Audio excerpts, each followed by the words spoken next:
The Canola School on RealAgriculture.com is brought to you by BASF Canada and Invigor Hybrid Canola.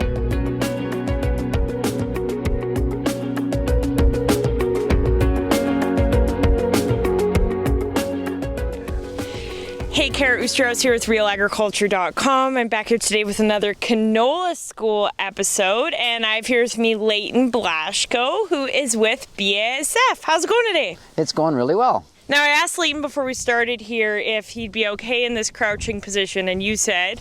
Well, I said about 9 or 10 years of Ukrainian dancing made me fairly limber, even though I'm a fairly old person, but I can still manage it.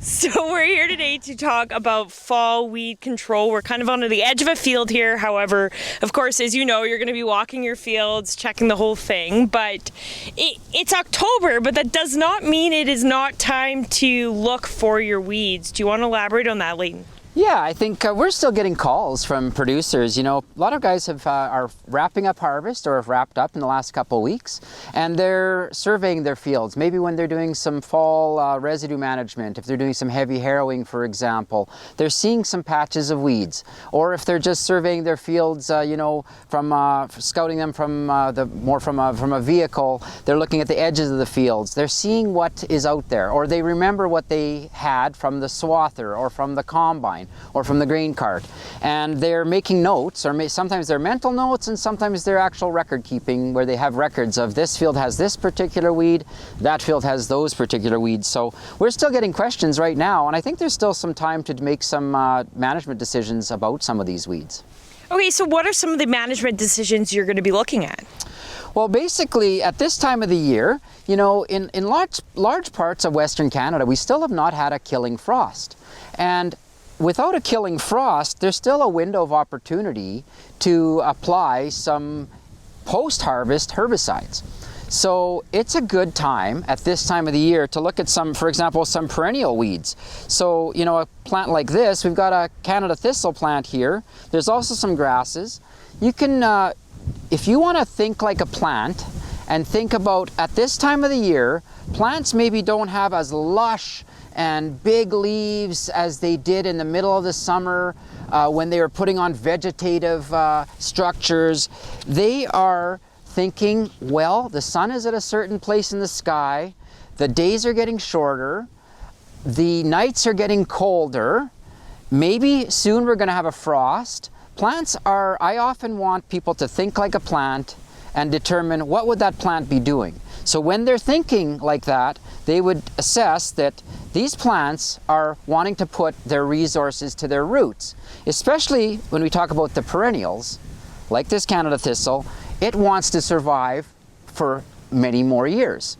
It's not an annual species. Annual species, you know, they're tougher to control this time of year, but perennials, we can still do something about them. So if they're sending their carbohydrates to the roots, if they can take along with it translocate a herbicide down to the roots, you're probably going to have very effective weed control.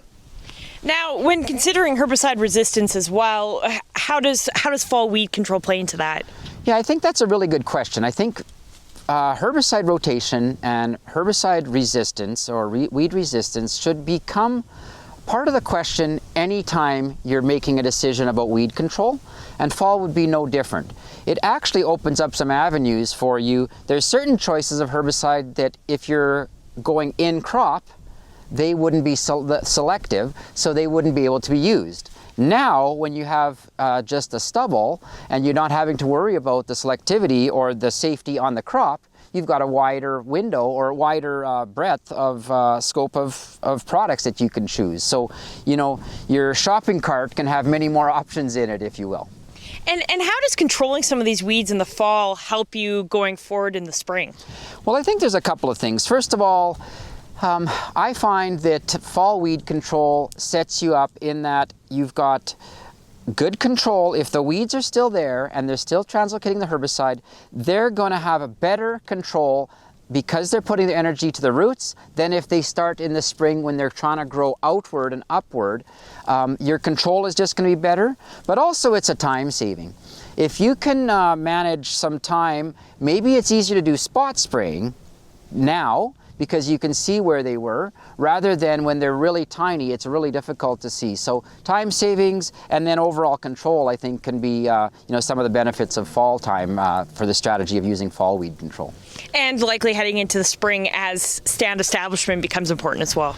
Yeah, absolutely. So, as you control your fall weeds, you then think about, well, what am I going to do next year? In the spring, we would always, think we want producers to make sure they're considering what would their pre-burn product choice be. There's a lot of new products on the market.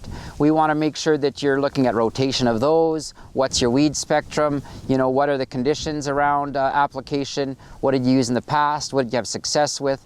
So, setting yourself up for a proper stand establishment is going to be key, because, your seed has the most potential when it is not going to have competition from weeds, and it's going to be set up to imbibe moisture, when it's placed in the exact right spot, come out of the ground quickly, fend off insects, grow faster than any weeds that come after that, and then it just sets you up along the way. It just pays dividends all the way along. Now, even though we haven't had a killing frost yet, like you said, it is cooling down. It's that time of year. Do you want to talk about the importance of reading the labels, especially when it comes to how cold it can actually get? Yeah, for sure. I would say, you definitely want to understand what the labels say. Look at the product that you're using. Make sure you're using the right water volume. Make sure you're paying attention to what those temperature restrictions might be on a label. Because if there's different times of the day. You may want a plant to have recovered a little bit from a frost before you hit it with a herbicide, so that it is actively moving carbohydrates, for example, down toward the roots. So you want to make sure you follow all those things along the way. Droplet size, what's the wind conditions, you're still spraying, right? You still want, you don't want off-target movement. You want as much bang for your buck. So you want as much herbicide getting on those target species as you can. So paying attention to all those details is pretty important. Okay, anything else you'd like to add? I think, I think I've covered it here, but I would just kind of reiterate that it's late in the season, but I think there's still opportunities to think about next year and to get a leg up on your weed control by considering some fall weed control. Okay, thank you very much for your time, Leighton. You're welcome.